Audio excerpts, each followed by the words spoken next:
September 2026. That's the deadline that Ukraine's military intelligence says that Putin has put in place for the fall of the Donbas. Putin is living in a fantasy world. The only way for that deadline to have a hint of realism would be if Russia's spring and summer offensive was going to plan. Hint, it isn't. Ukraine has Russian forces cornered as the summer offensive has collapsed before it even started. Russia's army is being torn apart, the losses are historic, the impact on the summer offensive is devastating. Russia hasn't bled like this since World War II. No matter how desperately Putin wants it, this summer isn't going to come close to delivering the Donbas.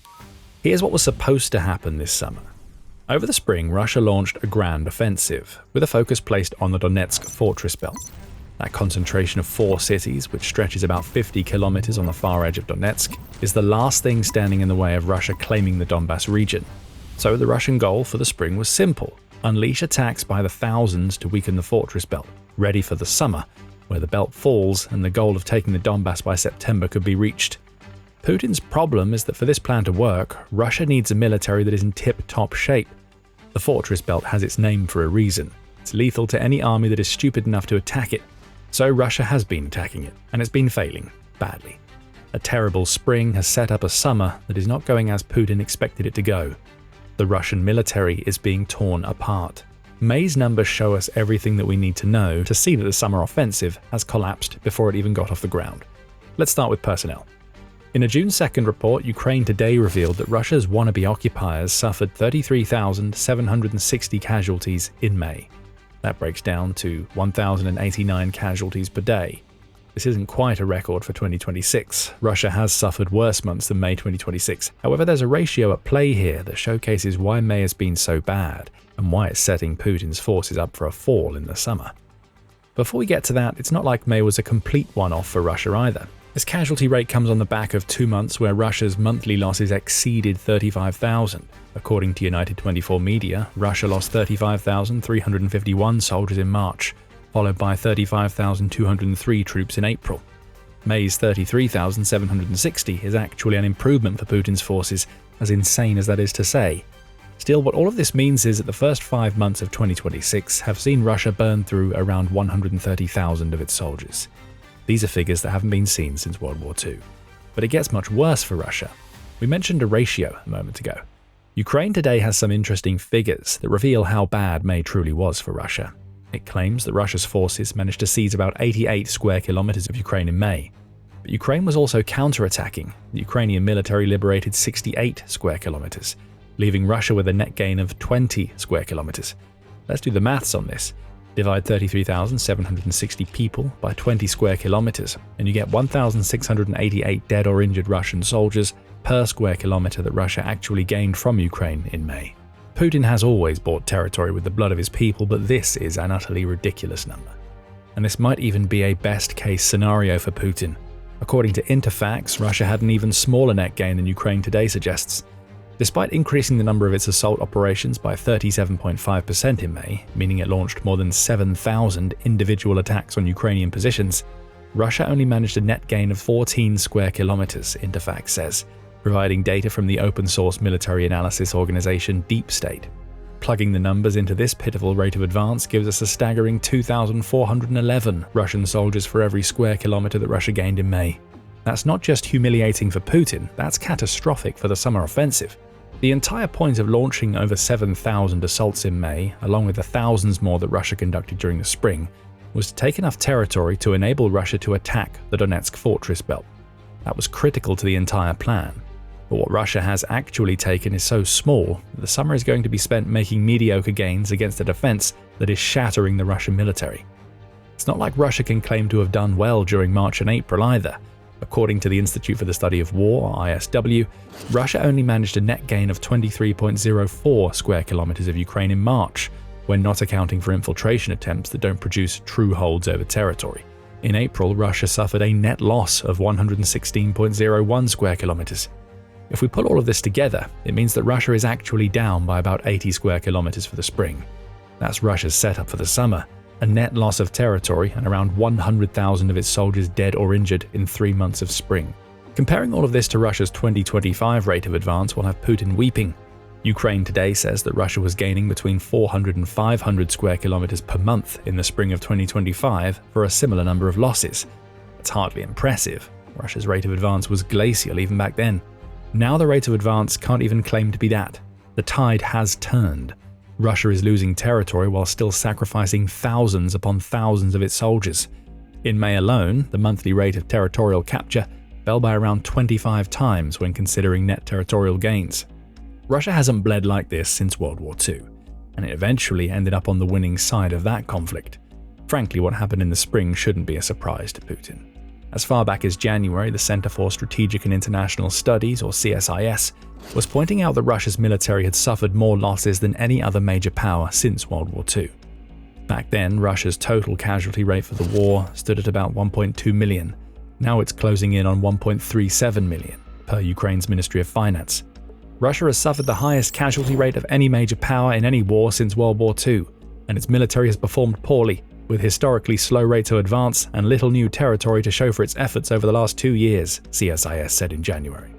Somehow Putin's patsies have only gotten worse since then. So on the manpower and territory fronts, Russia is already off to a dreadful start in the summer offensive. Russia needed territory that it could use as a springboard for assaults on the Donetsk Fortress Belt. It doesn't have that territory. Russia also needed soldiers to continue the meat grinder strategy that Putin loves so much. Over 100,000 gone in 3 months means that Russia doesn't have the soldiers it needs either. It still has plenty of troops, of course, but all it's really doing is cycling in poorly trained reserves to die in Ukraine's vast kill zones, which isn't how you make progress. But here's where things get interesting. If Russia is going to make any serious strategic gains against Ukraine in the summer, it needs to bring armor to the battlefield. Mechanized assaults have to back up the meat that Putin is sending on the attack, which means that Russia needs to protect its tanks so they can be used to destroy Ukrainian defenses. On the surface, it seems that Russia is doing that, but all is not as it seems. According to Ukraine Today's figures, Russia lost 63 of its main battle tanks during May. That's a record low for Russia, which might be enough to make Putin smile. If you're not paying attention to what's really happening in Ukraine, this low number of losses would make it seem as though Russia has adapted its mechanized strategy, to the point where it's finally managing to protect its tanks against Ukraine's drones and anti-tank weapons. That's not what's happening. Losing just 63 tanks isn't the good news that it appears to be, because it actually shows us that Russia simply hasn't been using its tanks in assaults. We get a hint of this in the territory figures we shared earlier. If tanks were in play, those figures would be much higher. The fact that Russia is actively losing ground means that it hasn't found some new genius tank strategy.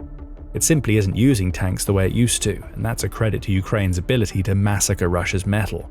It's not like Russia has completely run out of tanks either. Yes, the country has lost almost 12,000 tanks since the beginning of the war, Ukraine's Ministry of Finance says. Plus, a lot has been made out of the fact that Russia has been drawing heavily from its Soviet-era stockpiles to keep its metal on the field, and that those stockpiles are running low.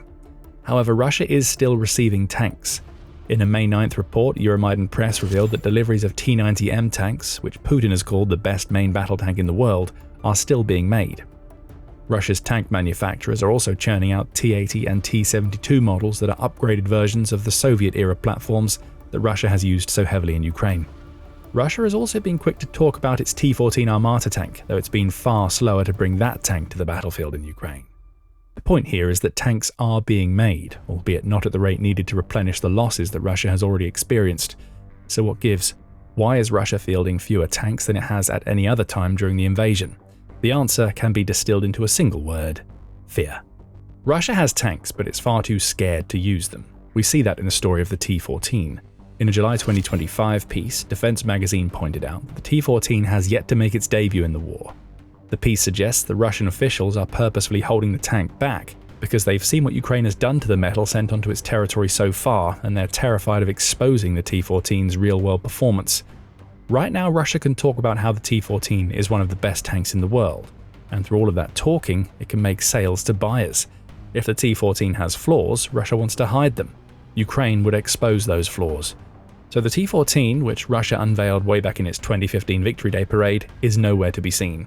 Nobody knows if that tank can live up to the hype, and Russia has no intention of allowing Ukraine to give the world answers. We see a similar situation with the T-90. The supposed best tank in the world has at least seen action in Ukraine, but it hasn't been the sort of game changer that Russia claims it to be. Flaws have been exposed. For instance, the T-90's ammunition is kept inside a carousel that is inside the tank's crew area. One strike against that carousel sets the whole thing ablaze, engulfing the crew in a deadly inferno. There have been recorded instances of T-90 turrets spinning out of control after a strike, highlighting a disastrous bug in the tank's software that leads to it becoming useless even if the T-90 survives an attack. And that's another point, T-90s aren't surviving. They're going into Ukraine and being destroyed, just like the older Soviet models that Russia has relied upon for much of the war. All of this adds up to Russia launching fewer mechanized assaults. Even when it tries, Putin's patsies often refuse. That was the situation in Kharkiv back in April, when Gwara media reported that Russian forces were outright refusing to launch assaults in tanks and armored vehicles due to their fear of Ukraine's drones. Infiltration in small groups is the preferred strategy, as these groups are harder for drones to target than big lumps of metal rolling across the battlefield. So what a record low of 63 tanks destroyed really tells us is that Ukraine has neutralized what was once one of Russia's major battlefield advantages. And from a pure cost of warfare perspective, this makes sense. A drone that can cost Ukraine as little as $500 to make is now capable of destroying tanks that cost several millions of dollars. The return on investment is immense for Ukraine, and it's an economic killer for Russia. As for the summer, what this all means is that Russia isn't going to do much better during the summer months than it did during the spring. It needs to launch mechanized assaults to have any chance of taking larger Ukrainian settlements before Putin's September deadline for the Donbas. But those assaults aren't happening, and they're failing when they're attempted. That locks Russia's forces into much slower, foot-paced assaults, which are as much about avoiding Ukraine's drones as they are about making real gains. Territory doesn't fall against an army that can barely move. And it's not just tanks that are a problem for Russia as it moves into the summer. The country's vehicle situation isn't much better. Now, nothing particularly special happened in May when it comes to Russia's armored vehicle losses. Ukraine today reports that Russia lost 163 types of these vehicles, which is a number that's in keeping with the amount of armored vehicles Russia was losing per month during the summer of 2025. If you're wondering why Ukraine didn't break records on this front, the same issues that apply to Russia's use of tanks also apply to its armored vehicles. Russia only uses armored vehicles on the front when it's absolutely necessary. Ukraine's drones are everywhere, and they can zero in on these big metal targets just as easily as they can attack tanks. However, it's not the armored vehicles that are the important part of the story when it comes to the collapse of the Russian summer offensive before it's even gotten off the ground. The real story lies behind the front lines, where the other vehicles that Russia uses are being torn to shreds every single day. This aspect of Ukraine's strategy is a true game changer when it comes to the summer. But before we explain why, you are watching The Military Show. If you're getting insight from the channel, hit the subscribe button to ensure you don't miss what we have coming next. So armored vehicles aren't going to be a big factor in the summer. Ukraine hits them when it finds them, but they're almost as rare a sight on the front these days as tanks. However, dozens of kilometers behind the front lines, Russia uses plenty of other types of vehicles. Trucks transport equipment and fuel that eventually make their way to the front. Regular cars are used to ferry Russian soldiers from point to point behind the lines. Russia has a massive logistical operation in place in the near rear, and it's essential to everything that Putin wants his patsies to achieve during the summer. You might be able to see where we're going with this. May has been a record-breaking month for Ukraine when it comes to destroying the vehicles that form the backbone of Russia's logistical network. On May 31st, Ukraine did something remarkable. That something was buried in a raft of daily figures shared by Metza, but it's vital when it comes to Russian logistics. May 31st saw Ukraine destroy 524 of Russia's motor vehicles and fuel tankers behind the front lines. That was a new daily record, and it came off the back of Ukraine having already broken its record for taking out this particular type of target 2 days prior. May 29th saw Ukraine destroy 483 of Russia's vehicles. By the end of the month, Russia's losses of vehicles and fuel tankers had exceeded 8,000 when taking the May 31st figures into account. Why does this matter in the context of the upcoming failure of Russia to achieve its goals in the summer? 2 words: logistics lockdown. That's the informal name of a program that Ukraine has created that is designed to shatter Russian logistics behind the front lines. Taking out vehicles and tankers in their thousands each month is a key part of this program. The logic is simple. Russia uses vehicles and tankers to move equipment and fuel to soldiers on and around the front lines. When those vehicles are being taken out, fewer supplies reach the soldiers attacking the Donetsk Fortress Belt and the other regions of Ukraine where Putin wants his forces to advance. The result is the losses and ridiculously low territory gains that we spoke about. It's not just Ukraine's fearsome defenses that are causing Russia to perform worse than any major military since World War II. The jobs of Ukraine's defenders on the front are being made easier because attacks in the near rear are depriving Russia's forces of the ammo and armor that they need to launch stronger assaults. Ukraine is funneling cash into the military units that are pushing this strategy. According to the Ministry of Defense of Ukraine, around $113 million has been set aside for the logistics lockdown program, the first chunk of which has already been delivered to units that have set the standard for shattering Russian logistics behind the front. The destruction of so many of Russia's logistical vehicles is just a microcosm of a much larger program that is designed to cripple the summer offensive. In a June 1st report, the New Voice of Ukraine noted that this campaign spread so far and deep that it's causing Russia issues in territories that are supposed to be fully occupied, including the Donbas region of Luhansk and the Crimean Peninsula. Ukraine's 3rd Army Corps has even gone so far as to claim that Ukraine now owns the skies in Luhansk, which is a region that Russia says it controls completely. In a series of Luhansk attacks, Ukraine's drones penetrated the entire region and were able to fly deep enough to launch strikes on targets inside Russia that are 205 kilometers behind the front lines. Russia's air defenses failed to stop these attacks. We'll be getting to why later. What's most important here is the impact that Ukraine's constant destruction of Russia's logistical vehicles has on the summer offensive. Simply put, these strikes are devastating. Logistical nodes are being choked off all over the occupied territories. Even if Russia can find alternative routes, it's being forced to delay the transport of supplies and soldiers to the front. There is no real safe zone for Russia inside Ukraine anymore. Ukraine's drones can hit anything, and record-breaking numbers of vehicles being destroyed are the signal to Russia that the summer isn't going to go well for its forces on the front. Next we come to artillery. Russia needs artillery to shell the defensive positions that Ukraine sets up. This is a pretty standard ground-based strategy. Infantry is supported by artillery that offers fire support, which weakens Ukraine's defenses enough for troops on the ground to make breakthroughs. There's nothing revolutionary about Russia's strategy here, and it's an approach that works as long as you have enough artillery. You can probably already guess the issue we're about to bring up.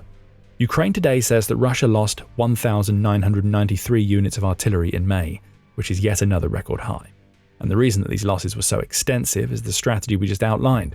Russia needs artillery to provide fire supports to its troops on the ground.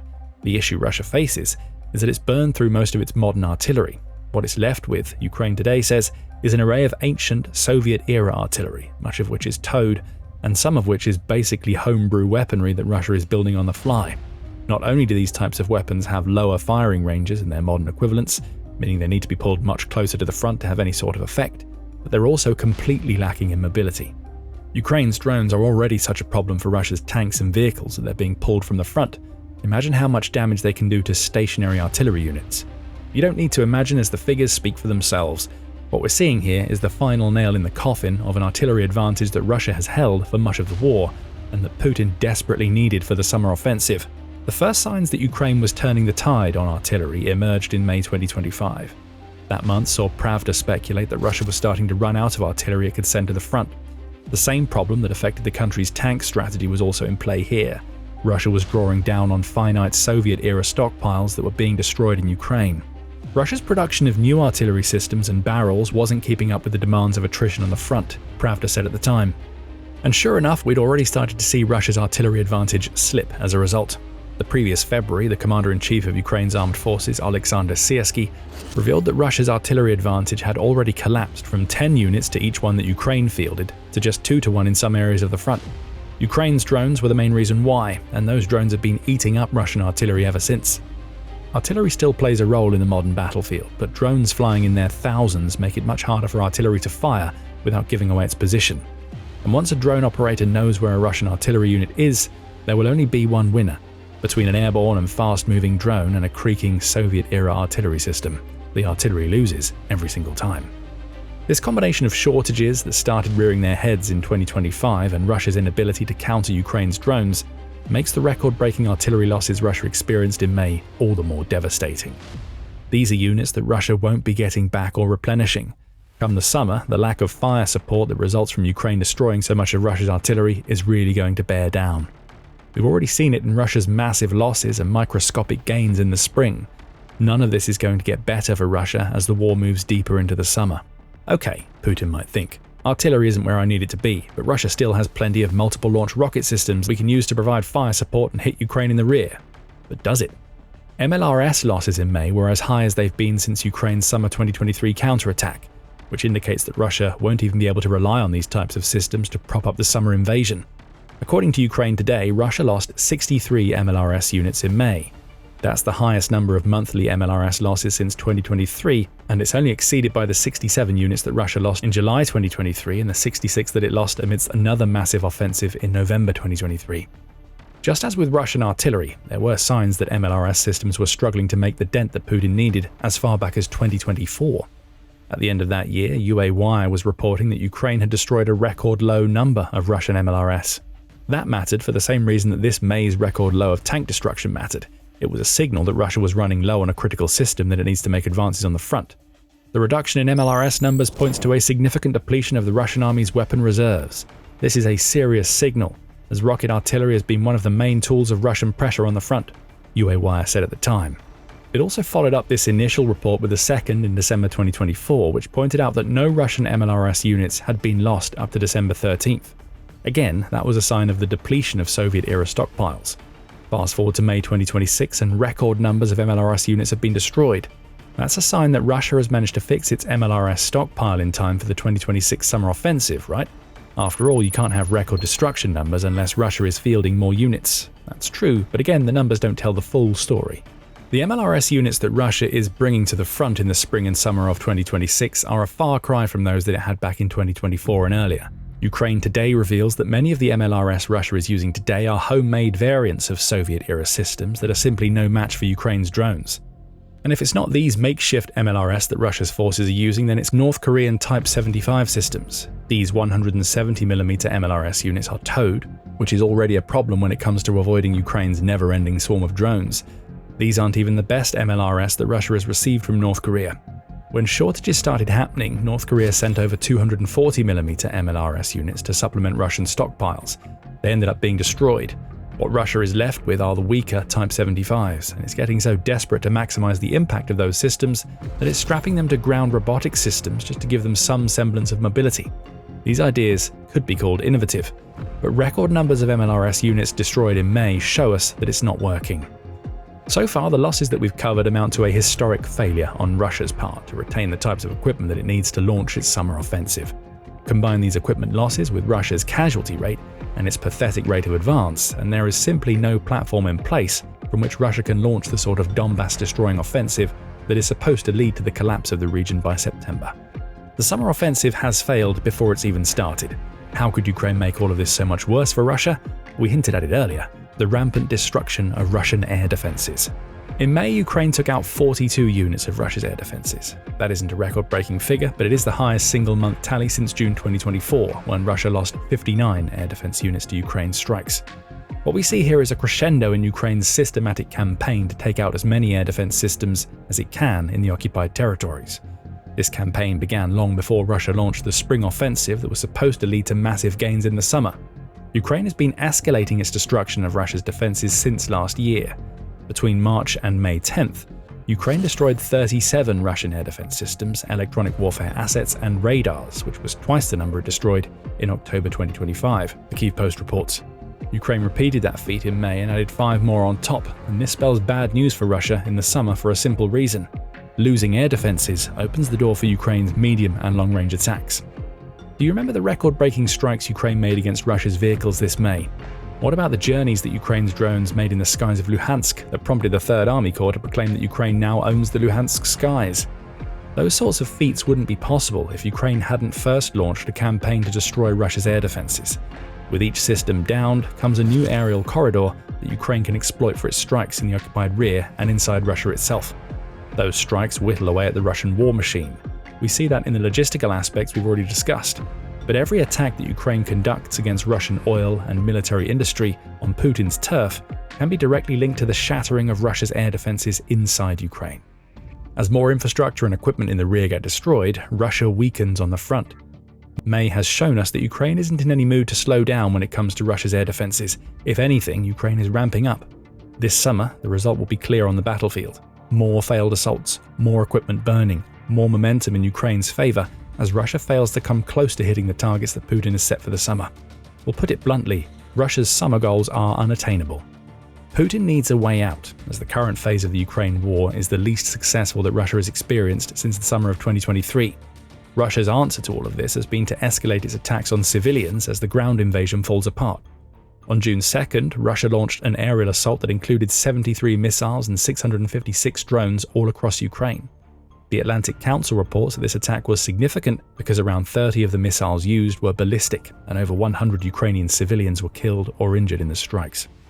But that's all that Putin has left this summer. Blatant war crimes that cover up the failure of a summer offensive that hasn't even gotten off the ground yet. And it's not even as though Russia's strategy of targeting Ukraine's civilians is going to work out. As Putin watches his military collapse to World War II levels of losses, Ukraine has shown that it can give just as good as it gets on the long-range front.